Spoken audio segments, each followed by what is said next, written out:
hoje mesmo a Jesus seguir, seu pendão ousado ao combater, quem quer humilhado sempre o servir. Queridos irmãos e amigos, aqui está a palavra do Senhor, que diz em Êxodo 19, 5 a 6. Se diligentemente ouvirdes a minha voz e guardardes a minha aliança, então sereis a minha propriedade peculiar dentre todos os povos, porque toda a terra é minha, vós me sereis reino de sacerdotes e nação santa. Então aqui está expandindo o reino de justiça de Deus. Podemos ver que quando Deus resgatou os filhos de Israel da escravidão egípcia, Ele os levou ao Monte Sinai, a caminho da terra que Ele lhes tinha prometido. Então com isso Ele diz estas palavras. Ali Ele fez um concerto com o povo, dizendo: se vocês ouvirem minha voz, se guardardes as minhas palavras, minhas leis, sereis minha propriedade peculiar dentre todos os povos, porque toda a terra é minha, vós sereis reino de sacerdote e nação santa. Glória a Deus. Deus queria ser o rei deles. Então depois de Gideão, naquela época, ter conduzido a vitória sobre os midianitas, eles propuseram fazer dele rei, mas ele recusou, dizendo: não dominarei sobre vós, nem tampouco meus filhos dominará também sobre vós. O Senhor vos dominará. Quer dizer, ele tinha esse conceito também, que queria o nosso Deus dominando. No entanto, os israelitas estavam cada vez mais insatisfeitos com aquele rei. Um rei que ele não tinha contato, era invisível. Eles exigiram que Samuel, profeta de Deus, lhe desse um rei como o tinham as outras nações. Então, meus irmãos, em volta desse povo tinha sempre um rei, e eles não estavam entendendo o que Deus queria. E Deus então disse a Samuel: atende a voz do povo em tudo quanto ele diz, pois não te rejeitou a ti, mas a mim, para eu não reinar sobre eles. É assim que muitos têm acontecido hoje, têm rejeitado o nosso Deus. Deus concordou em dar-lhe um rei. Ele demonstrou, contudo, que ainda estava dominando ao remover aquele primeiro rei e substituir por Davi, um homem que lhe agradava. Ele era um homem segundo o coração de Deus. Deus prometeu a Davi que seus descendentes continuariam sobre o seu trono. Davi mesmo, ele não representou Deus perfeitamente na administração da nação. E seus descendentes estiveram ainda menos sob o comando de Deus.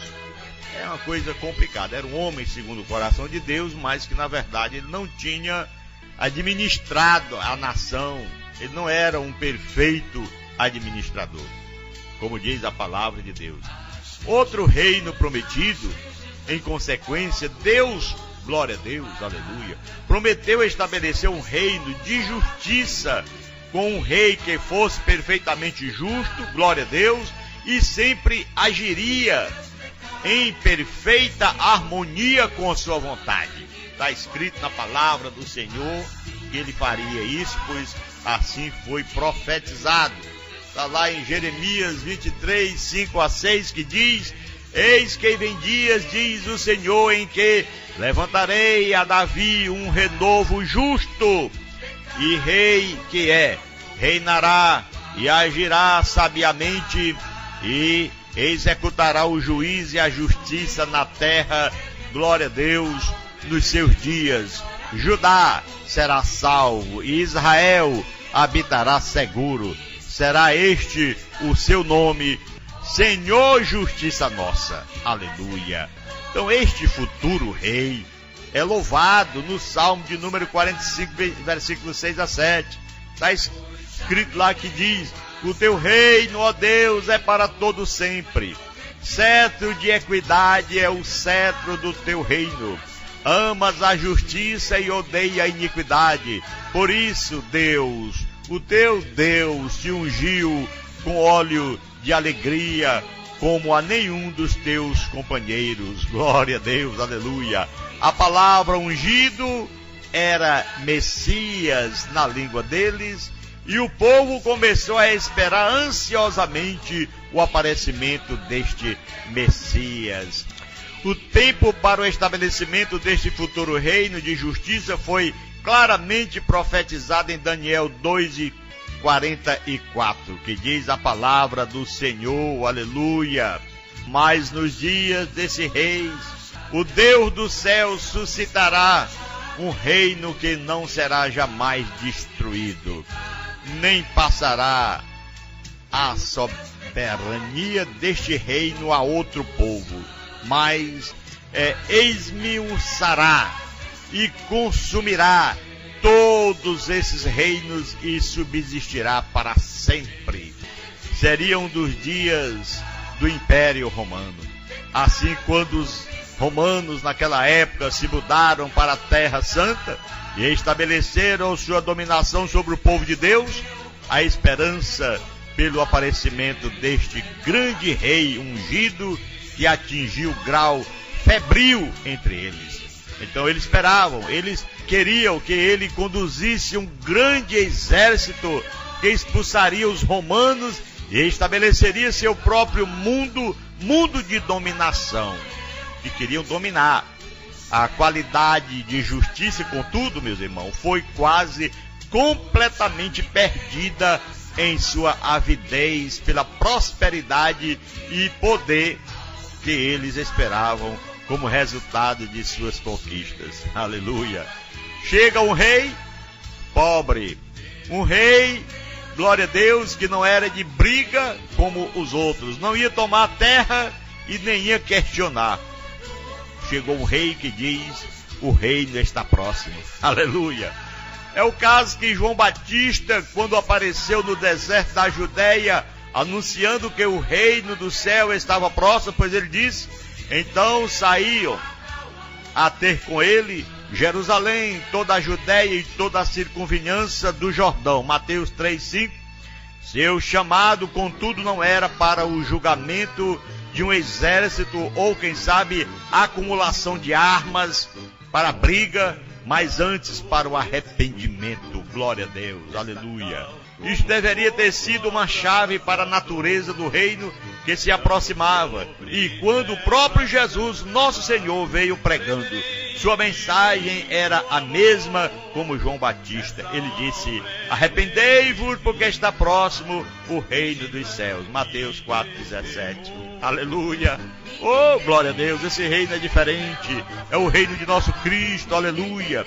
Percorria Jesus toda a Galileia, ensinando nas sinagogas, pregando o evangelho do reino. Mateus capítulo 4, versículo 23 diz que ele andava por todos os lugares. Aleluia. Os próximos capítulos de Mateus também contêm o que deve ter sido uma amostra e sermão daquela viagem de pregação.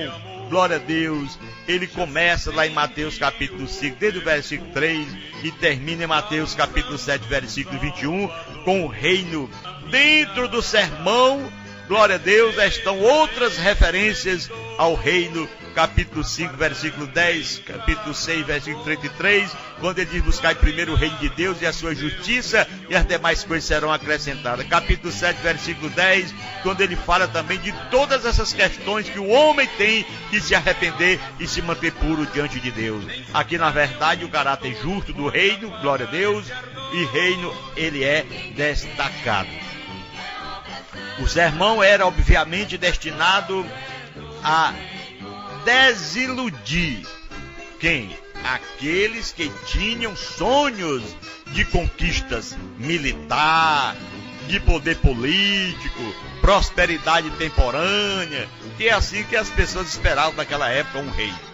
A primeira parte do sermão contém um perfil do cidadão do reino. Aleluia. Glória a Deus.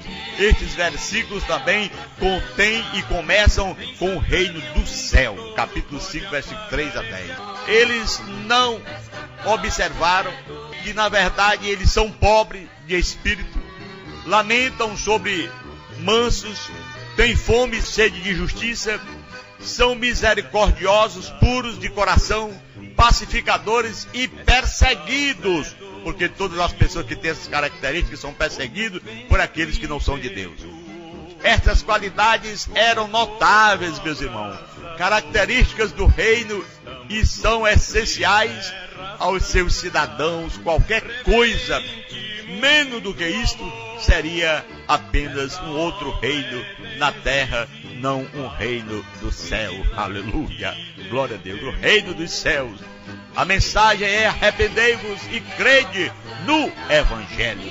Jesus, glória a Deus, ele foi tentado pelo povo, o povo estava insatisfeito, queriam que Jesus fizesse algo igual aos outros reis. No entanto, nos mostra aqui, nas tentações de Jesus, registrado em Mateus capítulo 4, até Satanás já estava tentando Jesus a comprometer o caráter justo do seu reino, transformar pedras em pães. Que coisa! Teria sido agir sem as determinações de Deus. Então, a terceira tentação registrada por Mateus era ainda mais claramente uma tentação a abandonar suas ideias. Satanás mostrou-lhe todo o reino do mundo e a glória deles, e ofereceu-se para dá-lo, e eles apenas se curvasse e o adorasse. Aqui estava uma maneira fácil de obedecer um reino.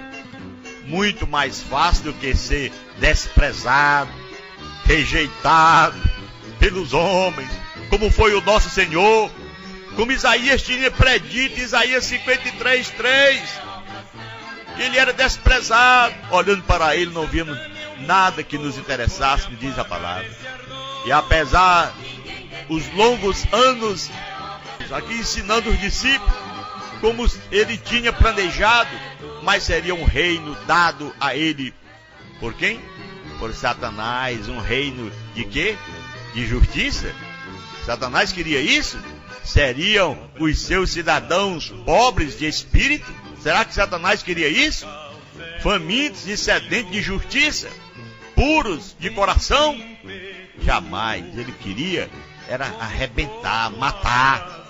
Jesus, ele rejeitou categoricamente a proposta de Satanás. Jamais Satanás iria conquistar, porque Jesus, ele é o Senhor. Aleluia.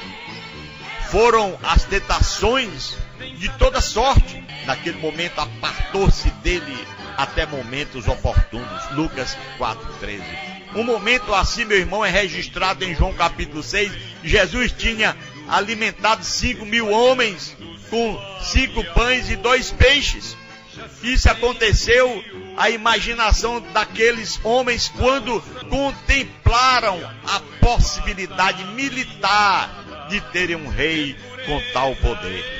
Quem sabe naquele momento, tá chegando o momento, vai chegar a hora que ele vai mudar. Aqui nós vamos fazer um exército aqui e vamos arrebentar.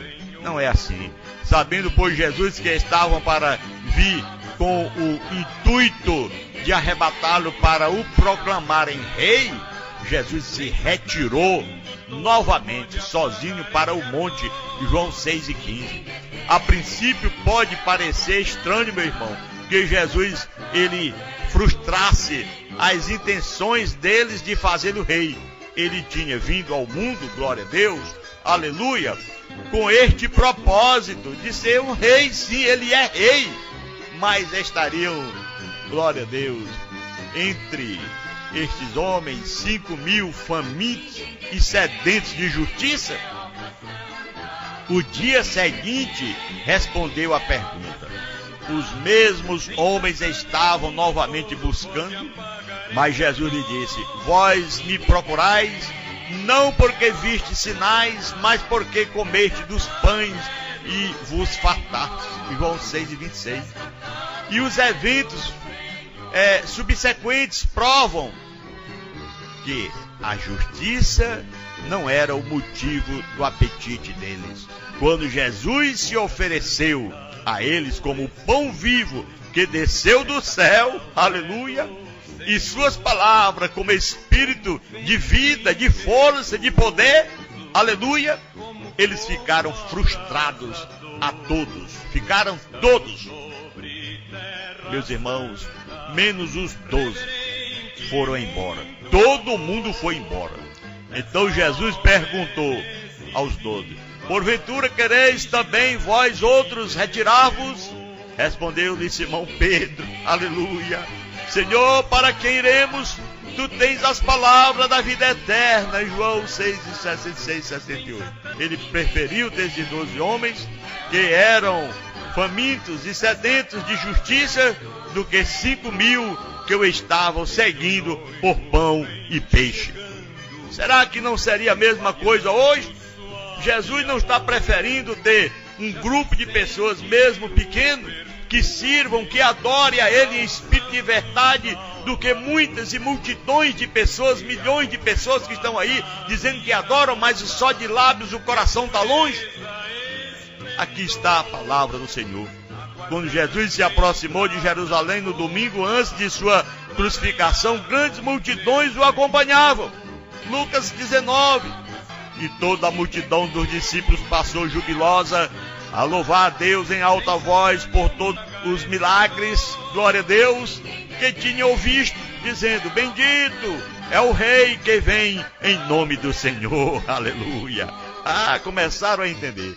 Aqui estava mais uma oportunidade para Jesus ser coroado rei, mas a mesma questão permanecia. O povo que compunha esta multidão era da pacificação? Eram eles pacificadores? Estavam eles querendo ser perseguidos por causa da justiça? Será que você quer ser perseguido? Será que eu gosto de ser perseguido? Quem é que gosta? Aí é onde está. O reino de Deus é isso. Esta questão foi, na verdade, respondida logo cedo. Dentro essa mesma semana, glória a Deus, os inimigos de Jesus orquestraram sua prisão e crucificação. E então, onde estavam estes discípulos admiradores? Não eram encontrados em lugar nenhum. Neste ponto, eles não eram aptos para o reino de Deus. Aleluia. Jesus escolheu aqueles 12 e os 12 permaneceram. Ainda teve um que negou e outro também que vendeu por 30 moedas de prata. Sabendo de toda a história, Paulo nos mostra aqui tentado a comprometer-se também no reino de Deus e tantos outros. Mas nós vamos ficar com essa palavra observando que aquele povo, eles queriam coroar o Senhor, mas o Senhor que fosse um rei que provocasse briga, questões, demandas e tomasse a condição para ele. No entanto, não é isso. Jesus veio como rei, que é o Senhor da glória, para salvar, curar, batizar no Espírito Santo, repreender o demônio e dar vitória à sua igreja, o povo que ele disse: arrependei-vos, porque a vós é chegado o reino dos céus. Aleluia. Esta é a mensagem, é o poder do Senhor, o poder soberano de nosso Deus, para que nós possamos cada dia mais nos lembrar que ele veio para nos dar um reino diferente. O reino não é deste mundo, o reino é dos céus. E se você quer morar no céu, se você quer fazer parte desse reino, aceite a Cristo como Senhor e Salvador da sua vida. Vamos orar ao Senhor. Senhor, nosso Deus, nosso Pai que está no céu, graças te damos, ó Pai querido, por mais um dia que o Senhor nos concedeu, por esta oportunidade de falar da tua palavra. Que o Senhor venha abençoar poderosamente, Pai querido, a todos aqueles que nos ouviram e que eles sejam cheios da tua graça, da tua bênção e da tua ajuda. Assim, meu Pai, expandindo o reino de justiça do Senhor, que cada dia que se passa eles cresçam, todos nós venhamos crescer no entendimento, na fé, na alegria e no poder de pregar a tua palavra, mesmo no meio de tanta turbulência, tanta dificuldade e até mesmo perseguição. Se conosco, no nome de Jesus nós suplicamos, nós te agradecemos. Você possa dizer amém.